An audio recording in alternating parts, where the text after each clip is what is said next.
Welcome to Foul Play YouTube channel, PowderPuff edition. Hello, everybody. Today we're going to have some discussions on brain fingerprinting. I Ooh, think people have heard of that.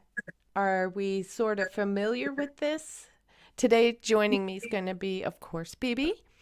We have a guest today, Dr. Silkman, Canine welcome. Kim, Maz, Nan's Life, Neverly, and whoever else happens to pop in, because everyone is welcome.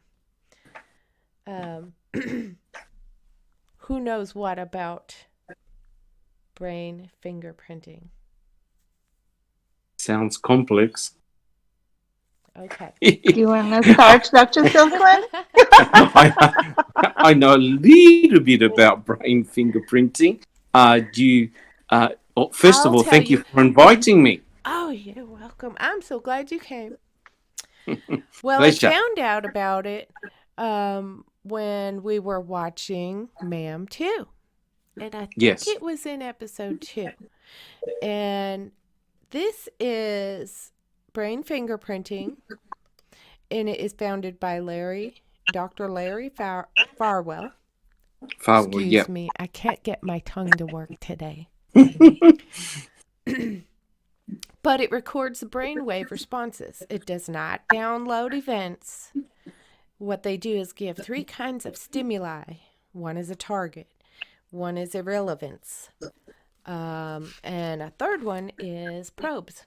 The And probes. Yeah. yeah, and so what they do is hook someone up and give them a series of either pictures or phrases or questions, and then it will send out a murmur from their brain as to whether they recognize it or not. Now, this is me putting it in layman's terms.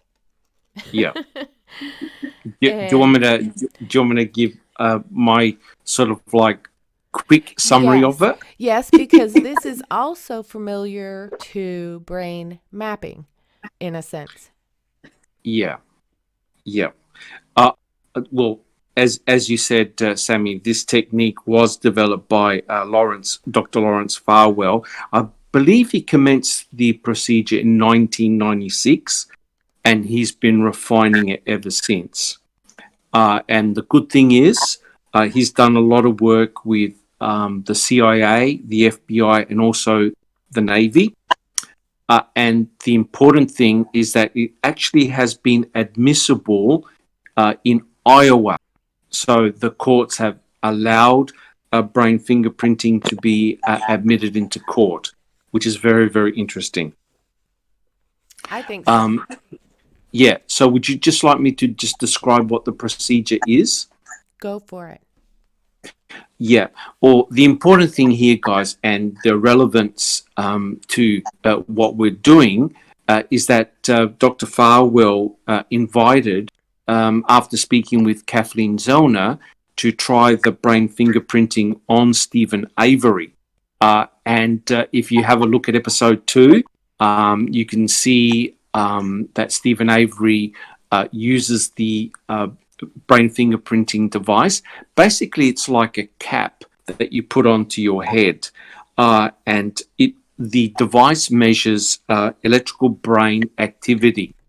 And what's important here, and as Sammy said, what they detect is what's known as a P300 murmur, right? And the murmur is an acronym for something really, really long.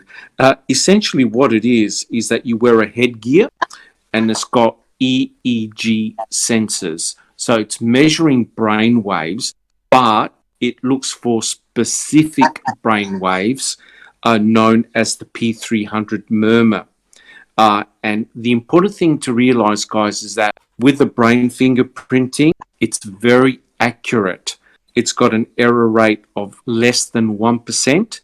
So, a lot of people may claim that it could be voodoo science, but there is a scientific basis behind it. And unlike when you do a polygraph, it's not based on emotion. So that's very, very important. Quite clearly, as Sammy stated, you're asked a series of questions. And what I could do for our listeners is just quickly go through how the test is done. Sammy, would you like me to do that? You can. I want to say, when I went through this and I was kind of looking through all of this, and I gave the stimuli. Yes. It also Yes. said this is done for about 4 minutes, and they give a total of 2 to 3,000 stimuli.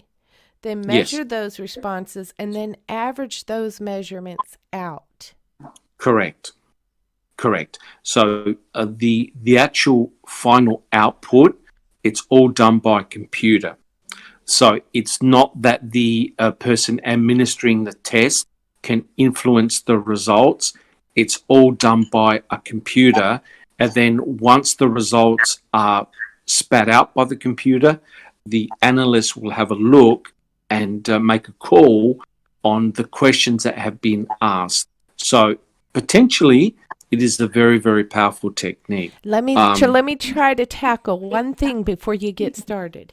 Yes. This is called MERA, multifaceted electroencephalograph response analysis. Correct. My tongue did it, y'all. That's a Correct. mouthful. Correct. That's why he shortened it to murmur. So essentially, the important thing about that is that the question being asked is, okay, the person that I'm questioning, did they commit the crime? Do they have knowledge of the crime that only the perpetrator would know? And so essentially, by asking the right questions, your brain can't hide it. So you can't show deception per se. The brain will respond depending on the type of questions being asked. And as you said, Sammy, basically it's actually quite straightforward. When the computer prints out the answer or displays the answer, there are 3 lines. There's a red line, a green line, and a blue line. So the red line is called the target questions. So essentially, this is a positive control. It means that the subject being questioned knows or has familiarity.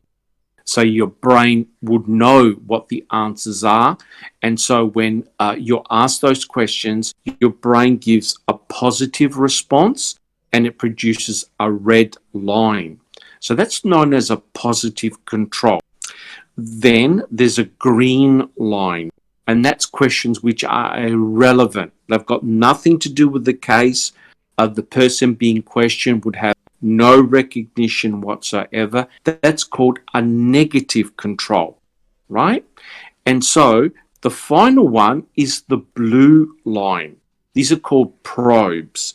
So basically, the questions being asked, only the person who committed the crime or the police, the investigators, know what the answers are. So this is your experimental control.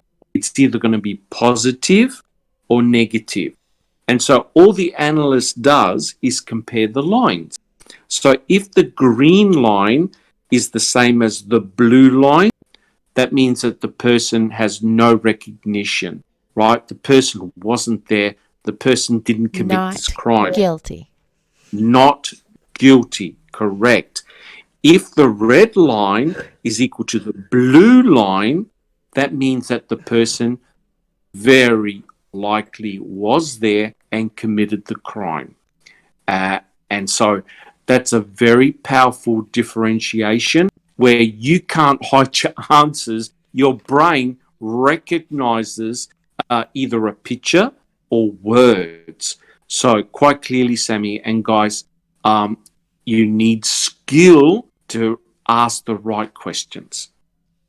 I think that the things that I was looking at, like, okay, online, there was YouTubes about it, and I watched Dr. Farwell. Farwell.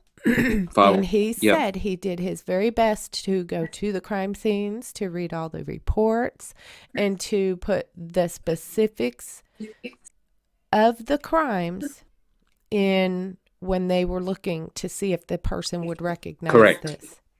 Correct. And they have to form them into a yes or no answer also. Yeah. Yes. So you obviously get asked a whole series of questions, and it's an accumulatory effect whereby at the end they analyze the data, and by comparing the line, the analyst can determine whether you were actually present at the crime scene, you knew information that only the perpetrator or the investigators knew, or you weren't there at all. And he demonstrated this, Sammy, really, really well. I think you probably saw the same one where he gave the procedure to 4 people, and Yeah. one of them had committed the crime, the other 3 didn't. And of course, the analyst had no idea who that was. Yep. But by looking at the brain fingerprinting patterns, he correctly determined who had committed the crime. Yep. So that's very, very powerful. That it seems Those were to be case studies. Yeah. And part of his case studies were Terry Harrington and Correct. J.B. Grinder. Correct. Yeah. Yeah. And Yeah. I think those 2 were used as prime examples of someone who was wrongfully convicted and someone who was a suspect for 15 years of a murder. Correct. Yep. That was J.B. Grinder. And he was guilty. Yeah. Correct. And once the brain fingerprinting analysis was done, he actually admitted to the crime. He And actually I admitted think to the this crime. also assisted in having Terry Harrington gotten out of prison. Correct. Yeah. Yes, correct. Correct. And so this poor guy was in prison for 24 years. So this and helps one- put some stuff in perspective because guess what? Terry Harrington was 17. He was enrolled in college when he was arrested. He was in prison for 24 years, you know, Correct. and his Yes. test results were the information stored in the brain was it aligned with his alibi. It did not align Correct. with the crime. Correct. And of course, Dr. Farwell tried this procedure on Stephen Avery, and of course, he was innocent, right? The Dr. Farwell determined that he was actually innocent of the crime, and he had no knowledge of this particular event, which Kathleen Zellner's own experts determined that the state was incorrect, right? And that is the way Teresa was placed in the Toyota RAV4 from the bloodstain analysis. Stephen, according to the results, had no idea. Well, I have a question, and anybody is able to interject here anywhere, but how would we like to see Brandon get this test? I mean, really. Who would like to Seriously. answer that one? Yeah, I would like to see Brandon get this test as well as some other men. Yeah, me too. Yeah. I was waiting. Yeah, for someone. definitely the other men. Yeah, sounds like Ryan. Could you imagine Kratz underneath that? He'd have Oh, smoke God. coming out from underneath that little helmet. I know. Well, Bibi, that's assuming that he's got brain activity in the first place, Yeah. right? There you go. Yeah. Oh, well, can they test both heads? No, they'd have to find the second one. Yeah. I don't think they'd have a helmet small enough. No.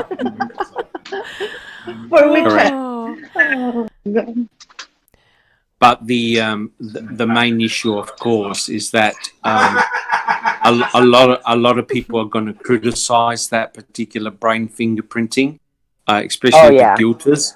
They're going to really criticize it, and there are drawbacks, of course. There are drawbacks. There's pros, there's cons, and Sammy, do you want me to give my opinion or Yes, please. somebody? Okay. I think So with 100% accuracy, because that's basically what it's chalked up to.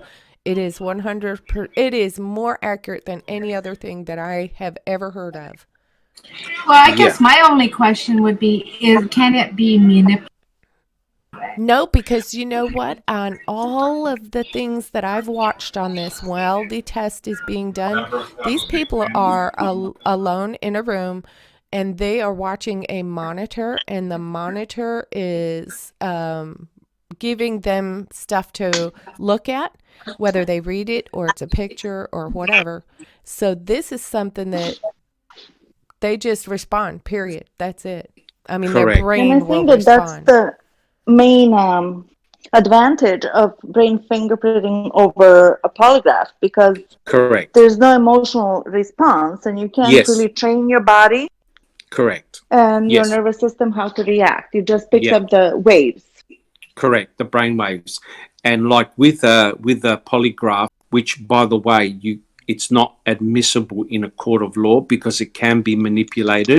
With the brain fingerprinting, your brain actually gives the response. So Well, it's not. it's kind of like dupers delight. Yes. You Yes. see them you're all the right. time. They'll tell their lie, and then their brain still makes their mouth smile a little Correct. because Correct. your brain's reacting. You can't. It's not so easy Well, to let me control ask your you brain. this. Let me ask you this, Dr. Silkman. This Yes. response, this murmur that they are actually measuring voltage, Yes. is an uncontrollable response. Yeah, but basically you can't stop it. You can't prevent it. It's brain activity. And I noticed that there are other groups of scientists who actually want to use MRI to do essentially the same thing. And Yeah, I read about MRI, the MRI one. yeah, MRI is in real time, of course, and you could imagine that you're not going to be able to control that type of electrical brain activity, Yeah. especially in real time. So the main advantage is that you can't manipulate it, but quite clearly, the questions that the investigator asks are going to be critical to the success or failure of this procedure, right? The mere factor that you've got the CIA and FBI interested, and also the Navy, means that they're taking it seriously because they want to use it on terrorists, right? Yep. So terrorists would have in their brain certain information, right? And so what they're doing is they're questioning potential terrorist suspects to see whether they know information that they're saying that they don't. But of course, it can be used in criminal cases. And it's amazing because in this particular situation, when Farwell questioned Stephen Avery, it was about a piece of information that no one knew. Only Kathleen Zellner's experts knew. And that was that the way the state said that Teresa got placed in her Toyota RAV4 was not the way it actually happened. I remember, guys, we did it in a coffee podcast where her body was flung into the back of the Toyota RAV4, but the blood spatter pattern did not match. It's clear what's happened is that Teresa got hit, or let me just say, right, to remove the controversy, the victim was struck in the head either by a hammer or a tie lever, and the blood was cast off basically at 90 degrees because the blood droplets were round, which means that only the killer knew that they did that, if you know what I mean. Yep. So when Dr. Farwell questioned Stephen, it was all about the victim the way the victim, you know, got hit in the head or thrown into the back of the RAV, and the brainwave patterns clearly showed that Stephen had no idea.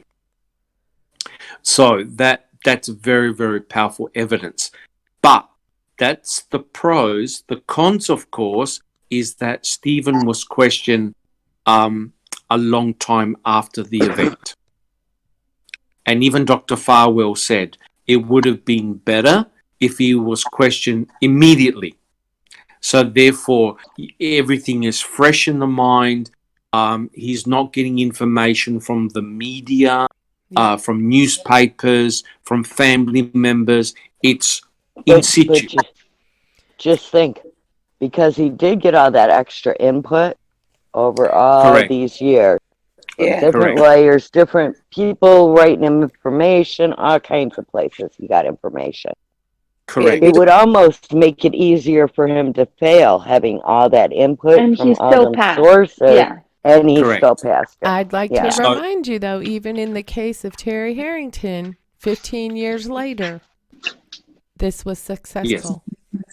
Correct. I'd like to Correct. even do the other one now, and then the notes compared to the two. That would be interesting to see. Yes. Yep. But the important thing here, guys, is that Kathleen's blood spatter expert was able to work out what had happened to the victim, and hence only the perpetrator would have known. So, you know, you think about this, right? Imagine if they questioned people like Bobby Dassey, Ryan Hilligus, Scott Tadich, and potentially others, and compare the results. It could be very, very important. But Mark Wiegert, Tom Fassbender. Yeah, because didn't Kathleen even offer that to the LE? I think so. I'm pretty sure she said pretty much anybody could have one that Correct. Correct. involved in the case. Anyone involved in the case who wanted one, I think she said. Could you imagine if that started replacing depositions? Oh, wow. Wow, yeah. That would be nice, actually. Yes, because with a deposition, of course, you can lie, you can fabricate. And not only that, the attorney talks to his clients, and the attorney normally coaches them and will say, hey, say these things. Oh, don't say those things. But with your brain, it's got no filter. Right. So therefore, if you ask the right questions, your brain is going to tell the answers to the analyst. So that's extremely powerful. And I would say most people on the stand would have failed if they do a brain fingerprinting. Yeah. Oh yeah, I'd like to see him do it on Ryan, but I don't understand why Drizzen and Nyrider haven't insisted on that being done to Brendan. Well, if I could, sorry, Sammy, if I could just say the problem with Brendan, it's clear. Unfortunately, the investigators let out too much information to Brendan, right? So as a consequence of that, there's nothing that's unique, right? Because remember, the investigators went to the crime scene. I'm talking about Stephen Avery's trailer and his garage. They found nothing that they can say, okay, oh, this happened. This is unique. We'll keep it from Brendan. We'll keep it from Stephen. We'll use it. Unfortunately, the investigators, Fassbender and Uyghur, basically spilled out their guts and told Brendan, they basically told Brendan what to say. So the classic one was the shooting in the head, right? So had they withheld that, right, and did a brain fingerprinting on Brendan, oh boy, that could have either shown that yes, he was there or he was completely clueless. Wouldn't it matter though if he could also have included in that, like they did with Terry, the alibi, and just find out what lines up, the most. Yeah. Well, the incredible thing, of course, is that we've got Blaine, his brother, right? So there's your alibi. There's your alibi right there. Yeah. Because Blaine, and if you notice, sorry, I don't want to dominate the conversation here, but the incredible thing is this, right? Both Brendan and Blaine both got off the bus at the same time and walked home at the same time, right? So therefore, there's your inbuilt alibi. And of course, Ken Kratz didn't ask Blaine any relevant questions to back up his brother, right? So he did it deliberately. But brain fingerprinting will be perfect, right? Be perfect. You got Blaine that's got the natural alibi, and compare it to Brendan. Brendan should give the same responses that his brother does. Yeah. Right. And so there's your inbuilt alibi right there. Oh. I think that this brain fingerprinting, unfortunately, is at the stage where DNA testing used to be right about the time of O.J. Simpson's trial, when people were like frowning upon and just couldn't understand it. And it was a risky procedure to include it, and then we know what happened with that as well. So eventually it will catch on, I think, if right people push it, and eventually. Correct. But as Bibi said, another decade will pass, unfortunately. Yes. But at least it's there. I just like how Dr. Farwell said that what the brain does with this, the blue line, the experimental control, how it literally goes, you have this aha moment, like, oh, I know that. And the person cannot control that. No. You can say, no, I don't know about it. I don't know who killed her or how she was killed, but the brain picks it up. Correct. Well, do you know that not only criminal justice and counterterrorism, but they use it in the medical field. I mentioned earlier about mapping the brain, but they also use it in advertising. Of course. Oh, of course. Yeah. I mean, the whole concept. Correct. So, in other words, advertisers or whoever can see what turns people on or off. Yeah, correct. In advertising, our blue line, where our blue line is. Exactly. Correct. And that's very, very, it's almost like a Pavlovian response, right? Yeah. So, even though you're trying to prevent it, if someone puts a nice pizza in front of you, your eyes are going to light up. You're going to salivate. That's right. So even though you're trying to hide it, you can't. It's like the duper's delight thing. Correct. Yeah. And that's the beauty. Well, the thing is, with the brain fingerprinting, you have scientific backing. I believe Dr. Farwell and others have written scientific papers backing it all up. Yes, I'm going to provide some links that are going to be in the description here for people to go check all that out with references. Something gamblers figured out long ago with tells. Oh, yeah. Yeah, they know everybody has a tell and what a tell is and how to watch for tells. And when they see somebody's tell, then they bet. Correct. Yep, correct. So it's picking up all those. They could use this in a casino. They potentially could. Well, they kind of do. They have people read body language and stuff that look for tells. Correct. Very interesting. Yeah, because your eye twitches. Cards. Your eye twitches. You rub your nose. You stroke your mustache. Whatever. You have these little tells. Yeah, you have these little tells. Like somebody we know. Yeah. Well, I had to bring this topic up. I found it very interesting, and when I rewatched The Ma'am 2 and episode 2, it totally escaped me the very first time I watched it. And the second time I watched it, I was like, wait a minute, because now I got to check this out. And when I did, I was like, what? This needs more attention. This really needs more attention. It does. I never included it in our MAM podcast because I was the main focus there was on the forensic evidence. This was sort of like a side issue, but it's perfect as a PPP Absolutely topic. needed to talk Absolutely, about. no question.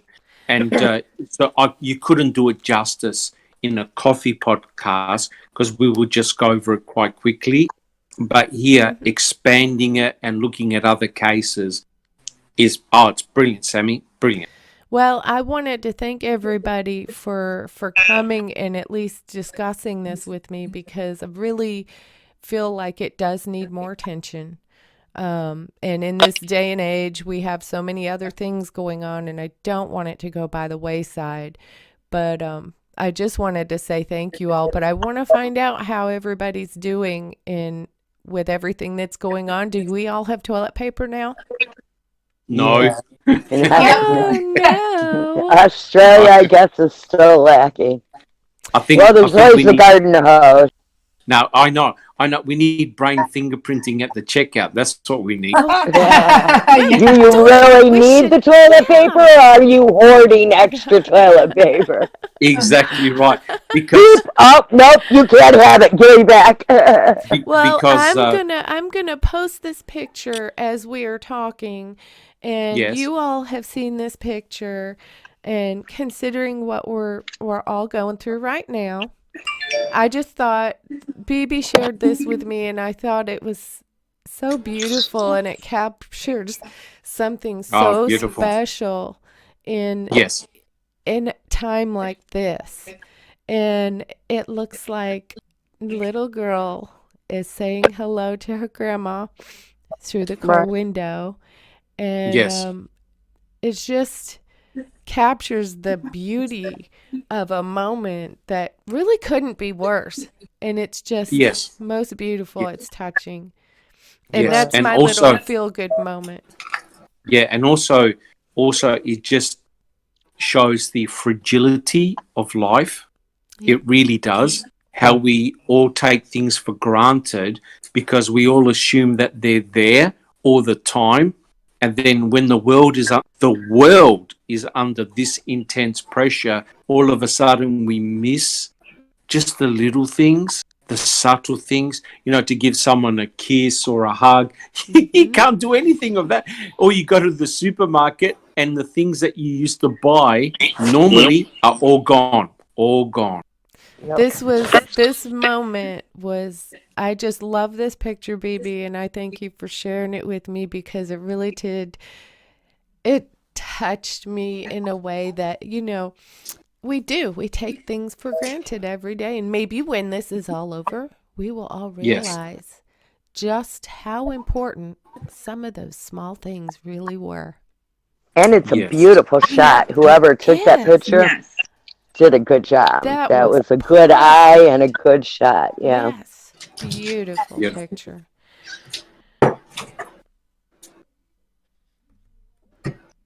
So now to, the listeners, I'm going to tell you, let us know what's on your mind and leave a comment, we're on social media. You can come join us in Discord. Somebody's always there. Yeah. You can hang out with us. Yep. We're on Facebook, Twitter. You can't say you haven't got plenty of time on your hands because we're all stuck at home. Yeah. We got our own website. Oh, yes. Foul Play. Oh, and we also should mention, you all probably came from Linda K's and heard Trash Talking with Linda K. Hopefully it was hysterical once again. Yes. We have readings. Yeah, JJack does. Readings, correct. Yes. Yep.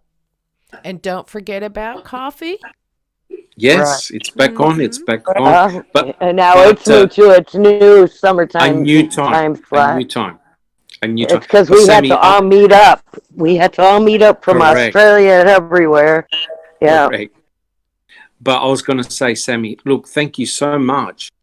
First of all, for inviting me and also for talking about brain fingerprinting. I definitely underestimated its power. Yes. I really did. I think we all have. I appreciate you coming. It's been my pleasure, and you're welcome anytime. No, thank you. Oh, I can be a PowderPuff. Yeah. Sure. Heck yeah. I'm trying to get some other guys in here once in a while too. Oh, it'd be So, nice. It'd be yeah. nice. Yeah, we're going to We try and have appreciate your fun with support, this. Dr. Silk. Oh, no, pleasure. And thank you for the invite. I really do appreciate it. Well, Dr. Silkman, I have a little saying I like to say every time before we end. And I want to tell everyone, and this goes out to Stephen and Brendan too as well. Don't count the days. Make the days count. You know? Absolutely. Absolutely. And I want to continue to say, wash your hands a lot, don't lick things, and be a decent human being. And stay positive. And stay positive. Thanks. Correct. Don't be afraid. That's right. That's right. Well, thank you guys for coming. I'm going to just say this has been a Foul Play production.